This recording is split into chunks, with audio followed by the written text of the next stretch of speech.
আচ্ছা, everyone speak in English হবে নাকি everyone speaks in English হবে? বিষয়টা খুবই confusing, right? So let's clear the confusion today. Everyone, everybody, someone, somebody, no one, nobody, anyone, anybody. এই সবগুলোই হচ্ছে singular pronounce.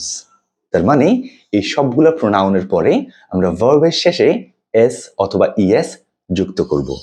So let's see some examples. It will be everyone speaks in English, not everyone speak in English. In the same way, someone talks to me, not someone talk to me. Or you may say, no one breaks the rule, not no one break the rule.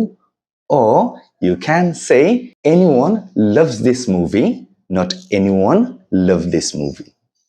Happy learning everyone. Allah Hafiz.